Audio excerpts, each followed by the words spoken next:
તારીખ 5/8/2025 રોજ જિલ્લા કાનૂની સેવા સત્તા મંડળના સેક્રેટરી જજ સાહેબ ડીબી જોશી સાહેબ તથા અમારા નાયબ પોલીસ અધિક્ષક વતી હું પીઆઈ વીબી બસ મહિલા પોલીસના અમારા સંયુક્ત ઉપક્રમે સુરજબા મહિલા આર્ટ્સ કોલેજમાં એક કાર્યક્રમનું અમે લોકોએ આજે આયોજન કરેલું। એ કાર્યક્રમમાં ડીબી જોશી સાહેબ દ્વારા મહિલાઓને લગતા અલગ અલગ કાયદાઓનું સુરજબા આર્ટ્સ કોલેજની મહિલાઓને અલગ અલગ કાયદાઓ લગતું એને જાગૃતિ આપવામાં આવી છે અને મહિલા પોલીસ સ્ટેશન નડિયાદ દ્વારા બહેનોને સાયબર ક્રાઇમનો ભોગ ન બને એના માટે એક અલગ અલગ એમની એક પીપીટી દ્વારા બહેનોને અલગ અલગ ઉદાહરણ સમજાવી અને જાગૃતિ આપી છે કે સાયબર ક્રાઇમના કેવા બનાવો બને છે અને એ બનાવોમાં આપણે બચવા માટે શું કરવું અને શું ન કરવું એ માટેનું બહેનોને કહેવામાં આવ્યું છે।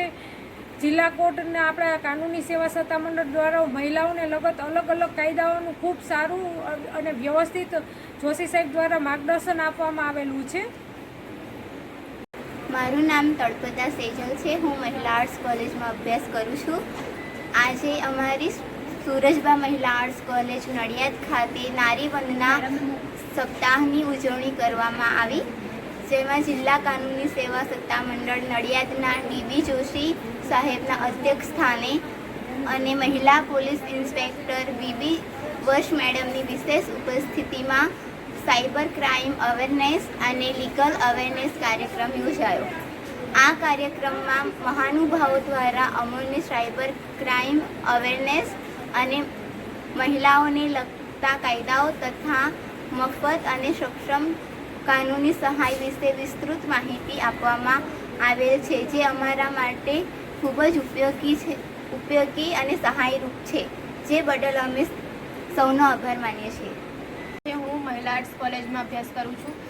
આજે અમારી સુરજબા મહિલા આર્ટ્સ કોલેજ નડિયાદ ખાતે નારી વંદન સપ્તાહની ઉજવણી અંતર્ગત આજ રોજ જિલ્લા કાનૂની સેવા સત્તા મંડળ નડિયાદના ડીબી જોશી સાહેબના અધ્યક્ષ સ્થાને મહિલા પોલીસ ઇન્સ્પેક્ટર વીબી વશ મેડમની વિશેષ ઉપસ્થિતિમાં સાયબર ક્રાઇમ અવેરનેસ અને લીગલ અવેરનેસ કાર્યક્રમ યોજાયો। આ કાર્યક્રમમાં મહાનુભાવો દ્વારા અમોને સાયબર ક્રાઇમ અવેરનેસ, મહિલાઓને લગતા કાયદાઓ તથા મફત અને સક્ષમ કાનૂની સહાય વિશે વિસ્તૃત માહિતી આપવામાં આવેલ છે, જે અમારા માટે ખૂબ જ ઉપયોગી અને સહાયરૂપ છે, જે બદલ અમે સૌનો આભાર માનીએ છીએ।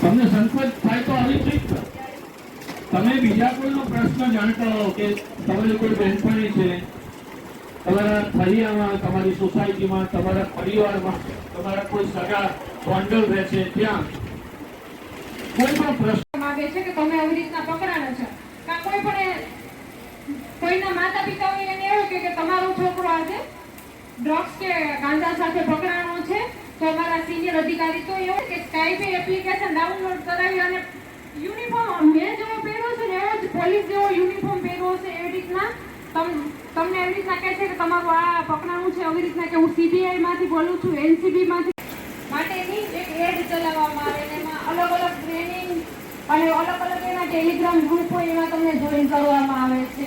પછી જોડાયેલા લોકો જો કોઈ વધારે રસ દાખવે તો પછી તેમને મેમ્બર જે આગળના છે ને એ બધું અમે આમાં રોકાણ કર્યું છે, અમને એટલો નફો મળ્યો છે, પછી અલગ અલગ એમાં છે ને તમે આગળ એમાં જતા જાઓ ને લિંક મોકલી તમારી પછી કે સારું તમારી આ બધું કે બીજા તમે બધા જે સાયબર ક્રાઇમમાં ફસાવ એવી ઉંમરના છો અને એમાંથી કેવી રીતે બચવું એ જે સમજાવે એ ધ્યાનથી સમજવું એ બહુ જ અગત્યનું છે આજ।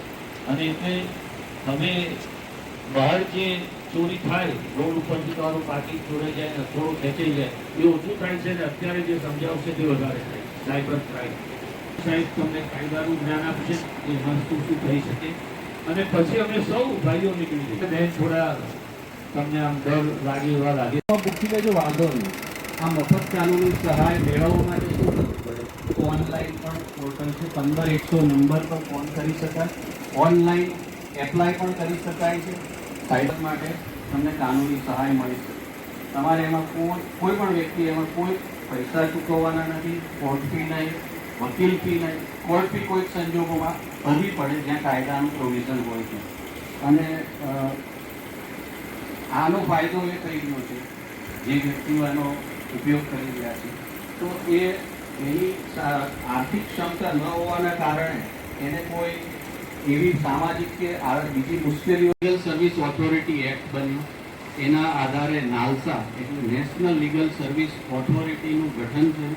ત્યારબાદ સ્ટેટ લીગલ સર્વિસ ઓથોરિટી અને ડિસ્ટ્રિક્ટમાં ડિસ્ટ્રિક્ટ લીગલ સર્વિસ ઓથોરિટી. અમે ડિસ્ટ્રિક્ટ લીગલ સર્વિસ ઓથોરિટીમાં કામ કરીએ છીએ. અમારું મુખ્ય કામ 3 વસ્તુ છે. તો આ અવેરનેસના ભાગરૂપે આપની સમક્ષ ફરજના ભાગરૂપે જ આવ્યા છીએ. અને મફત કાનૂની સહાય વિશે કદાચ કોઈ પણ સ્ત્રી, બંધારણમાં બહુ સારી જોગવાઈ છે સ્ત્રીઓ માટે. એમાં સૌથી મોટી જોગવાઈ આ છે કે કોઈ પણ પ્રચાર પ્રસાર આ કાયદાનો કરવાનો એટલા માટે કીધું છે કે જાણકારીના અભાવે કોઈ વ્યક્તિને પોતાના અધિકારોથી વંચિત ના રહે. સમાધાનની પણ જોગવાઈ છે કે જો કોઈ તબક્કે માફી માંગે તો એવા કોઈ કારણોસર સમાધાન પણ થઈ શકે છે. અને 90 દિવસની અંદર કોઈ પણ આવો બનાવ બન્યો હોય તેની કાર્યવાહી પૂર્ણ કહું તો સામાન્ય રીતે લગ્ન થાય પછી સાસરિયામાં જાય પછી જે પ્રોબ્લેમ્સ થાય છે, દહેજ બાબતે ત્રાસ હોય કે કોઈ પણ બાબતે શારીરિક માનસિક ત્રાસ હોય તો ક્રિમિનલ ફરિયાદ ફાઇલ કરવા માટે પહેલાં આપણે જાણતા હતા કે આઈપીસી હતું, હવે બીએનએસ આવી ગયું છે. 3 કાયદાના નામ અને એની અમુક જોગવાઈઓ આવા ઇઝીલી ફ્રોડ થઈ શકે એવી બાબત છે. અને મહિલાઓ સાથે એટલે બધા પ્રકારે ફ્રોડ થઈ રહ્યા છે કે જેની વિગત બુકમાં હશે જ. મેં અગાઉ આ બુક જોઈ નથી પણ બીજી બુક જોઈ છે. તો એમાં તે આવા સેમિનારમાં જ્યારે પણ ગયા હોય તો જાણકારી મળે છે કે વધુમાં વધુ જે ફ્રોડ થાય છે એ ફાઇનાન્શિયલ ફ્રોડ થાય છે. સાહેબે પહેલાં એવું કીધું કે અછોડો તોડી લેવામાં આવતો હતો.